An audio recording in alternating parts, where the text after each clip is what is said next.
Senator Bernard. Thank you, Mr. Speaker. My question is for the government representative in the Senate. Senator Gold, the Treasury Board of Canada has ruled that the Canadian Human Rights Commission has discriminated against its own Black and racialized employees. This revelation is even more disturbing considering yesterday marked the United Nations' 75th International Day for the Elimination of Racism. After these brave employees have come forward with their stories, Black Canadians can no longer place their trust in the Canadian Human Rights Commission to handle complaints of anti-Black racism. My question to you, Senator Gold, is what actions will the government take to address the anti-Black racism in the Canadian Human Rights Commission to ensure the complaints process is equitable for Black Canadians? Senator Gold. Thank you for your question.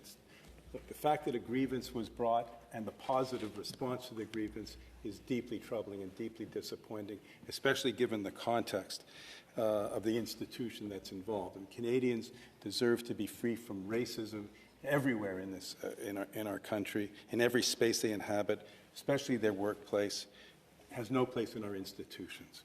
The government is working, as you know, to appoint new leadership to the Commission, as the Chief Commissioner's position is vacant.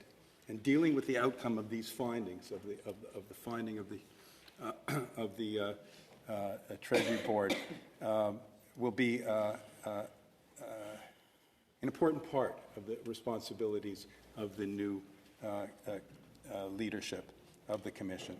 I'm also informed, colleague, that Minister Lametti had a very frank conversation with Acting Chief Commissioner Milashevsky earlier this week to discuss the steps that the CHRC is taking to address this very important issue. Senator Bernard, supplementary? Supplementary, yes. Thank you, Your Honor. Senator Gold, I'd be really interested, and I think this chamber will be interested in knowing what steps the government is taking to ensure that the Canadian Human Rights Commission is indeed a workplace where Black and racialized employees will not experience the harm of anti-Black racism. Senator Gold. Thank you for the question, and but this is important to the government. It's a priority for the government. And one way to answer your question directly, rather than just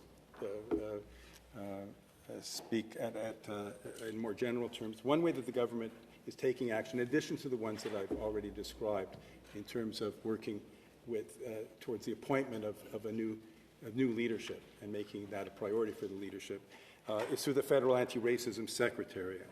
It combats discrimination, tackles the effects of discrimination on people and communities across the country, including the workplace, including in the healthcare spaces.